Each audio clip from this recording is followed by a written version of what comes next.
विकास समाचारमध्ये आपले स्वागत। मीरा भाईंदर येथील काशीमीरा येथे अल्पवयीन मुलीची छेड काढणाऱ्या डिलिव्हरी मॅनला अटक।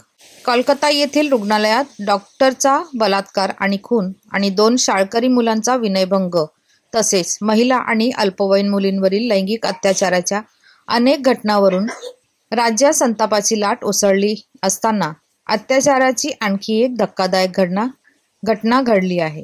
पोलिसांनी दिलेल्या माहितीनुसार एका सुप्रसिद्ध ऑनलाईन फूड ऑर्डरिंग आणि डिलिव्हरी प्लॅटफॉर्मवर काम करणाऱ्या 25 वर्षीय डिलिव्हरी मॅनला गुरुवारी रात्री काशीमीरा येथील एका 12 वर्षीय मुलीच्या सदनिकेत विनयभंग केल्याप्रकरणी अटक करण्यात आली आहे। पोलिसांनी दिलेल्या माहितीनुसार शरद कनोजिया वय वर्ष 25 असे आरोपीचे नाव असून गुरुवारी दुपारी 12:30 वाजण्याच्या सुमारास त्याने एक मुलगी एकटी दिसली आणि तिच्या घरात घुसून मुलीचा विनयभंग केला। मुलीच्या वडिलांना सदनिकेजवळ येताना दिसल्याने आरोपीने तेथून पळ काढला। रात्री 11:15च्या सुमारास मुलीची आई घरी आल्यानंतर 112 क्रमांकाच्या हेल्पलाईनवर ही बाब पोलिसांना कळविण्यात आली।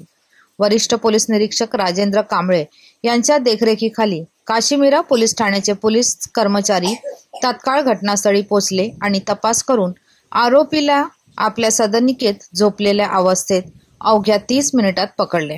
लैंगिक गुन्ह्यांपासून मुलांचे संरक्षण POCSO कायदा 2012च्या संबंधित कलमांना चापट मारण्याव्यतिरिक्त कलम 74 तिच्या नम्रतेला ठेच पोहोचवण्याच्या हेतूने प्राणघातक हल्ला किंवा गुन्हेगारी बळाचा वापर, 75 लैंगिक छळ आणि 333 घर अंतर्गत गुन्हा भारतीय न्याय संहिता BNS 2023चा गुन्हा करण्याच्या उद्देशाने अतिक्रमण आरोपी विरुद्ध नोंद करण्यात आली आहे, असे कांबळे यांनी सांगितले।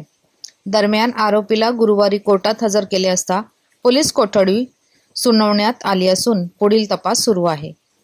पीडितेच्या 4 भावंडे असून तिचे वडील चित्रकाराचे काम करतात आणि आई एका भोजनालयात स्वयंपाकी म्हणून काम करते। धन्यवाद। वसईहून मी शहनाज शेख, विकास समाचार। चॅनलला लाईक, शेअर, सबस्क्राईब जरूर करा।